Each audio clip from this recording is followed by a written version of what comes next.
Bonjour à tous, bienvenue sur la chaîne Clo Tricot. Aujourd'hui, on fait une nouvelle type de série où je vais tester certaines choses. Donc aujourd'hui, dans Claudia Test, je vais tester avec vous si on devrait ou on ne devrait pas faire la fameuse méga grosse couverture qu'on voit sur Pinterest, sur Etsy, sur les réseaux sociaux. Vous l'avez sûrement déjà vu, mais je vais vous mettre certaines photos juste ici.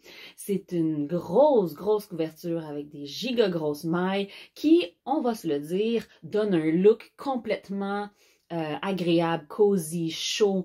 C'est vraiment une mode en ce moment, depuis plusieurs années en fait, ce type de grosse couverture-là.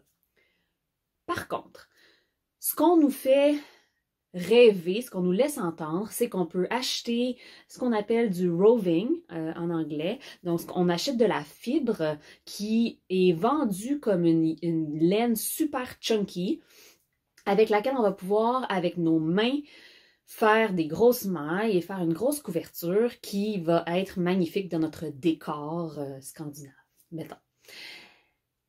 L'affaire, c'est que j'ai des gros doutes sur plein de choses. Alors, commençons. Premièrement, je suis allée sur Etsy. J'ai tapé sur Etsy, je pense que j'ai tapé Chunky Wool Blanket, quelque chose comme ça. Et j'ai acheté ceci. Ceci, c'est de la laine Merino. Je l'ai reçu de Lituanie, je crois. Ça a pris longtemps avant d'arriver. Je n'ai pas nécessairement acheté selon un budget particulier. Je ne suis pas allée vers le moins cher ni le plus cher. J'ai acheté, ça c'est 250 grammes de Roving Merino.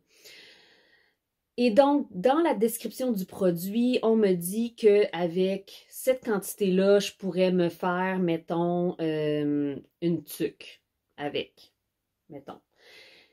Donc déjà, juste cette quantité-là, c'était 26 plus le shipping qui était, je crois, 20 Donc, ça m'a coûté 45 pour ça. Ce qui va me faire une grosseur vraiment minime. Donc, si je veux faire une couverture, déjà, avec un bon produit, un Merino, on parle de 170, 190 pour une grandeur là, de lit simple. Okay? Donc, aussi une couverture qu'on mettrait sur notre divan, mettons, une jetée. Si on veut quelque chose de plus gros, on s'attend à payer encore plus. Ce que c'est du roving, je l'ai dit, c'est de la fibre. Donc, cette fibre-là, c'est la laine, c'est la fibre de l'animal qui n'a pas reçu aucun twist. Donc, ce n'est pas encore techniquement de la laine, ce n'est que de la fibre. Et c'est là où on ne nous dit pas complètement toute la vérité. Hein? Donc, si on regarde cette fibre, déjà, on voit que c'est assez poilu. On voit que ça a l'air très doux. C'est très doux. Ça, on va pas se le mentir, le Merino, c'est très doux. Il n'y a pas de problème avec la douceur. Par contre, ce qui se passe, c'est que les fibres sont pas twistées. Donc, elles se défont comme ça facilement. Oui, une fois que c'est tricoté ou mis en forme de tricot, ça se tient un peu plus. Par contre, les petites fibres volatiles, on peut s'imaginer que tout ça va créer beaucoup de peluches, selon moi. Et c'est pour ça que je vais le tester avec vous. Évidemment, la fibre, quand c'est twisté, même quand c'est twisté juste un peu comme ça devient beaucoup plus solide que lorsque ce n'est pas twisté et qu'on peut juste le tirer comme ça. Donc, ce que je vais faire aujourd'hui avec vous, c'est faire le test. Je vais tricoter un petit carré avec mes mains. Je vais le filmer pendant que je le fais pour montrer comment, oui, c'est facile, oui, c'est beau. Mais combien de temps ça reste beau, ça, c'est une autre question. Donc, ce que je vais faire, c'est que je vais le tricoter, je vais le mettre sur mon divan ou sur mon lit. Je vais vivre dans ma maison normalement pendant, je sais pas, je vais voir combien de temps je me donne, peut-être 2 semaines. Puis après ça, je vais revenir vous montrer l'état du carré. L'autre problème avec ça, déjà que j'entrevois, c'est que on ne peut pas le laver. Ça, c'est 250 grammes de laine non spinée. si je mets ça à laver, déjà, il faudrait juste que je le fasse tremper sans l'agiter dans de l'eau, dans mon bain, parce que ça va être énorme. Et ça va absorber une quantité incroyable d'eau. Et donc, ça va être lourd à soulever. Aucune idée comment je pourrais essorer une couverture faite de ce matériel. Fait qu'on oublie ça.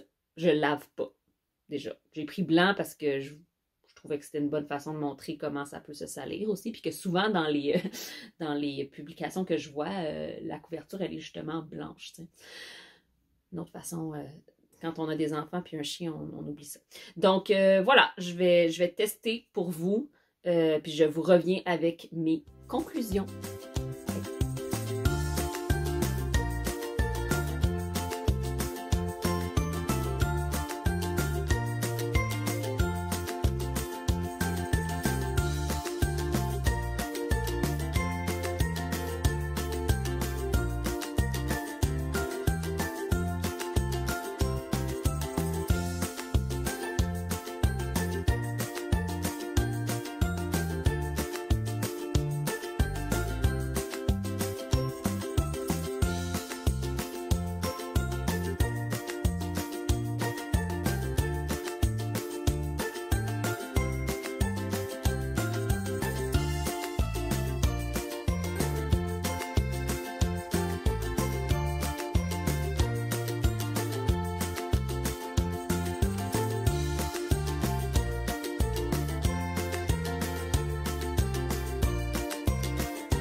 Donc voici mon sample qui, bon, je dois l'avouer, j'aurais pu le faire un peu plus égal, mais je peux déjà dire que juste en manipulant la fibre, je commence déjà à avoir de la fibre qui veut sortir de cette tresse. Je vais la mettre sur mon lit ou mon divan et je vous en reparle plus tard. Bye! Re-bienvenue, on est 3 semaines plus tard, un peu plus que 3 semaines plus tard, et je suis là pour vous montrer le résultat de 3 semaines d'un échantillon sur le divan. Bien sûr, vous allez me dire, Claudia, moi j'en ai pas d'enfant, j'en ai pas de chien, ou j'ai pas l'intention de le mettre sur mon divan, je vais le mettre sur mon lit, au pied de mon lit, puis il bougera pas.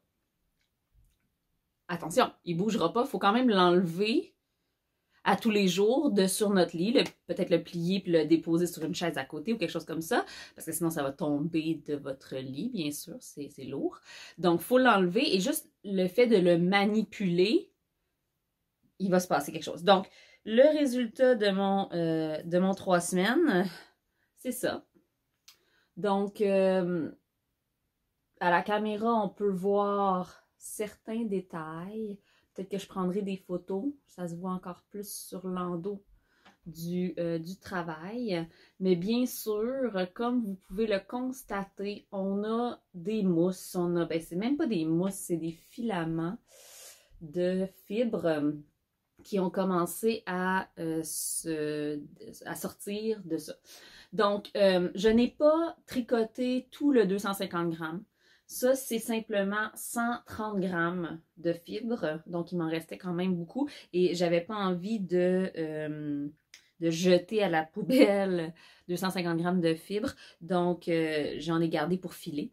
Par contre, je pense qu'avec ça, je vais en défaire puis je vais faire des boules de sécheuse, probablement. Je ne l'ai pas lavé parce que je voulais une représentation qui allait être faisable. Donc, comme je vous l'ai expliqué au début, je ne sais pas comment j'aurais pu laver un format couverture de ce matériel. Donc, je ne l'ai pas lavé. Si on le lave, il y a des risques de feutrage, bien sûr. Donc, les fibres vont s'attacher les unes aux autres. Peut-être que ça va rendre la couverture plus durable, mais ça ne la rendra pas nécessairement plus jolie. Quand j'ai mis ça sur mon divan, là, vous voyez, j'avais de la fibre qui courait partout. Là, dès la première journée, j'avais des bouts de chemu, là, de fibres sur mon plancher. J'en avais, si je m'assoyais comme dessus ou à côté, ben pas dessus, mais à côté, ça pouvait se retrouver sur mon linge. Sincèrement, ça, c'est pas aussi dramatique après 3 semaines que ça, là. Sauf que, imaginez-vous, vous avez payé 200 $, 300 $ pour faire une couverture. 3 semaines, c'est pas long dans la réalité. Une fois qu'on a fabriqué quelque chose, on veut que ça dure dans le temps. Une couverture tricotée avec une vraie laine filée va pouvoir nous durer idéalement toute une vie. Donc, ma conclusion est assez similaire à ce que j'avais anticipé. Je pense que pour la quantité d'argent et ben, le temps que vous allez y investir ne sera pas tant que ça, c'est plutôt l'argent et les attentes que vous allez mettre dans cette merveilleuse couverture. Ça n'en vaut pas la chandelle. Vous allez me dire peut-être qu'une autre fibre ferait quelque chose de différent. J'en ai vu en faire avec des pourcentages d'acrylique. L'acrylique aussi, ça bouloche. Vraiment, c'est le fait qu'il n'y a aucun twist dans la fibre qui rend cet effet de boulochage vraiment particulièrement intense. Puis on peut pas non plus, tu sais, un chandail qui bouloche avec une fibre filée, on peut utiliser quelque chose pour enlever les peluches. Donc, une fois de temps en temps, on prend notre outil qui est soit un Gleaner, qui est une marque en particulier, ou un Sweater Stone, une espèce de bloc qui enlève, ou même un rasoir si on veut, si on n'a pas trop peur de maganer notre fil. Puis on peut enlever les bouloches. Ça, on peut pas enlever les bouloches parce que la bouloche, c'est la fibre au complet. Donc, plus on en tire, plus il va en avoir. Ça n'arrêtera jamais, en fait, de boulocher. Donc, j'espère que j'ai répondu à certaines de vos questions avec cet échantillon. J'espère que vous avez peut-être des idées. Tu sais, déjà, si vous décidez de le faire quand même, vous le faites en connaissance de cause. Évidemment, si vous pensez que vous pouvez bien l'entretenir, allez-y, il n'y a vraiment pas de problème. Je voulais juste faire le test et le test a été fait. Donc, je vous invite dans les commentaires à, premièrement, si jamais vous en avez fait une, puis vous avez des expériences soit similaires ou différentes, écrivez-le dans les commentaires, ça me ferait plaisir d'en entendre parler. Ou de deux, si vous avez des choses que vous aimeriez que je teste, tu sais, je sais pas, ça pourrait être des techniques en particulier que je n'ai jamais essayé, ça pourrait être des accessoires ou des outils que je n'ai jamais essayé, ça peut être justement des tests comme ces grosses couvertures-là. Écrivez-moi des idées, ça me ferait vraiment plaisir de pouvoir tester des choses pour vous. Donc, passez une belle journée, un bon tricot, on se revoit très bientôt.